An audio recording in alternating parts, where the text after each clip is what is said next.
আজ Asia cup ২০২৫-এর super ফোরে আবার এক হাই ভোল্টেজ ম্যাচ ভারত বনাম বাংলাদেশ।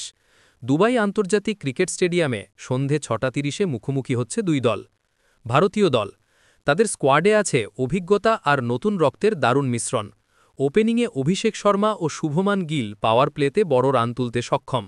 মাঝের সারিতে অধিনায়ক সূর্যকুমার যাদব, তিলক ভার্মা আর সঞ্জু স্যামসন ব্যাটিংয়ের ভরসা। অলরাউন্ডে হার্দিক পান্ডিয়া আর শিভম দুবে ব্যাট বল দুদিকেই প্রভাব ফেলতে পারেন। স্পিনে আছেন অক্ষর প্যাটেল আর কুলদীপ যাদব, যারা মিডল ওভারে গেম কন্ট্রোল করতে পারবে।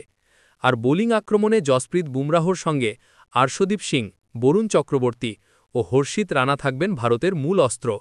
ভারতের শক্তি হল ডেপথ, ব্যাটিংয়ে রিঙ্কু সিং, জিতেশ শর্মার মতো ফিনিশার।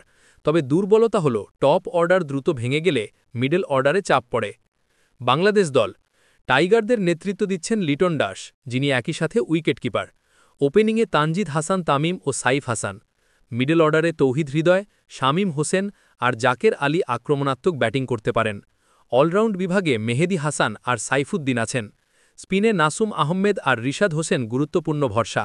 আর পেস আক্রমণে মুস্তাফিজুর রহমান, তাসকিন আহমেদ, শরীফুল ইসলাম ও তানজিম হাসান সাকিব থাকবেন মূল অস্ত্র। বাংলাদেশের শক্তি হল তাদের ভেরিয়েশন, পেস ও স্পিন মিলিয়ে প্রতিপক্ষকে চাপে রাখে। তবে দুর্বলতা হল ব্যাটিংয়ে অনিয়মিততা। টপ অর্ডার ভেঙে গেলে বড় ইনিংস গড়া কঠিন হয়ে যায়। ম্যাচের গুরুত্ব দুই দলের জন্যই ম্যাচটি টুর্নামেন্টের ভাগ্য নির্ধারণী। যে জিতবে তারই ফাইনালে যাওয়ার রাস্তা আরও মজবুত হবে। আর বাংলাদেশ জিতলে সুপার ফোরে দারুণ চমক দেখাতে পারবে। দুবাইয়ের উইকেট সাধারণত ব্যাটিং ফ্রেন্ডলি, তবে সন্ধ্যের আর্দ্রতা কাজে লাগাতে পারবে পেসাররা। সব মিলিয়ে ভারতীয় ব্যাটিং শক্তি বনাম বাংলাদেশের বোলিং ভ্যারিয়েশন, আজকের ম্যাচ হতে যাচ্ছে উত্তেজনাপূর্ণ এক লড়াই।